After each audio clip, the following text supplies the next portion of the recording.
my throat. Obviously, to affect her truth. It's already past 8, no need. So, It's past it. Oh, one don't minute. say this is 8 o'clock again. Okay. Just say good Yeah. morning.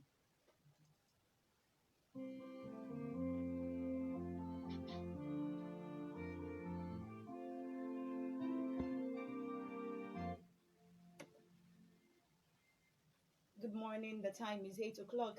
Welcome and thanks for staying with us. This is the breakfast news here on Redeemer's 103.5 FM. I am Victoria Olajunjoye. Here are the headlines of the top stories.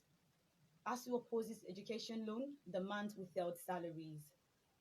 EFCC arraigned NNP Kogi Assembly candidate and two others. Over 500 people executed by Iran in 2022. We'll bring you details on this shortly. Do stay tuned.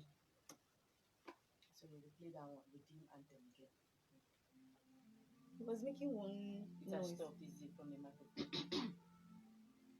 Calm down, you're rushing now. So, you will not make mistake. Okay.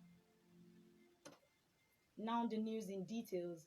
The Academic Staff Union of Universities has opposed the proposed introduction of education loan, which it says has proven to be a monumental failure in Nigeria and some other countries where it was introduced. The union said it is troubled that the proponents of the policy are so eager to force it down the throat of Nigerians when they have done more to push Nigerians into poverty through sheer incompetence in handling the economic fortunes of the nation. As made this known in statement signed by President Emmanuel Osekide yesterday following a National Executive Council meeting which held at the University of Calabar.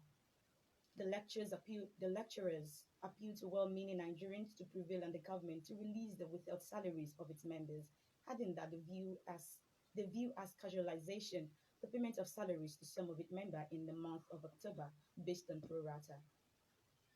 The ASU leaders appreciated its members and their families for their resilience, assuring that their understanding and perseverance in the face of hardship and provocation occasioned by government intransigence and insensitivity shall be rewarded by posterity.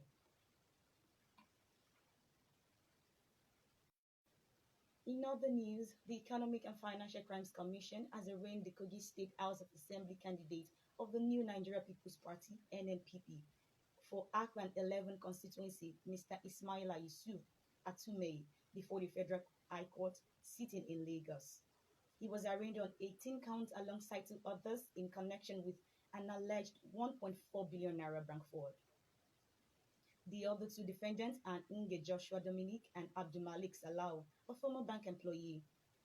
Oyedepo also said that the defendants committed the alleged offences between August and October 2022 in Lagos.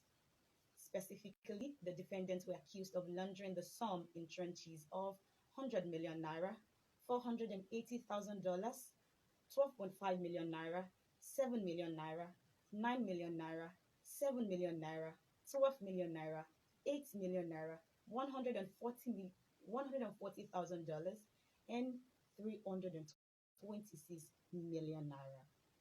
EFCC counsel asked the court to order an accelerated hearing of the case as the anti-graft agency was ready to open its case against the defendants and had lined up 6 witnesses to testify against them.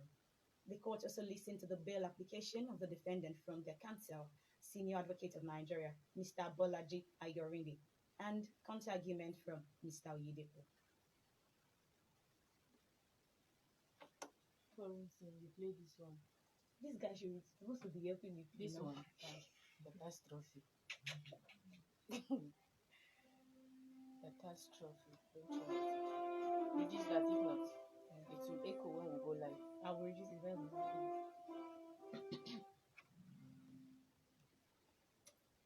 And now on the foreign scene, over 500 people executed by Iran in 2022. Iran has executed more than 500 people so far in 2022, far more than in the whole of last year, a rights group said yesterday. Norway-based group Iran Human Rights told AFP at least 504 people had now been executed in Iran this year and that it was still working to confirm additional cases of people said to have been hanged. The figure comes as concern grows that the authorities will make extensive use of the death penalty against people involved in the anti-regime protest that have erupted in Iran since September. 6 people have already been sentenced to death over Iran's protests in what Iran human rights calls show trials without access to their lawyers and due process. It says 26 people, including 3 minors, are currently facing charges that could see them hanged. The authorities have described those accused as rioters who attacked security forces and public buildings, but the circumstances of the cases are disputed by activists. And lastly, on the foreign scene, the Russian Defense Ministry said Ukrainian drone attacks caused explosions at 2 airfields in the Saratov and Razan regions on Monday, leaving 3 dead.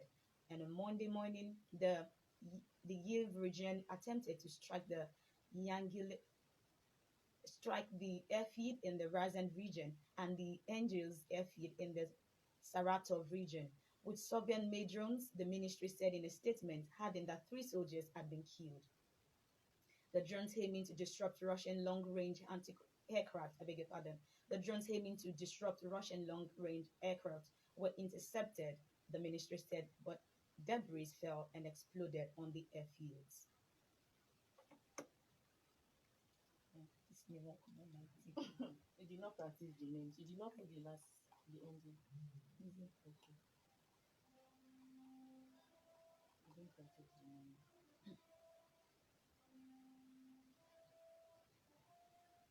Maybe. Are those your wrap up stories? So don't worry, just go, just take this part.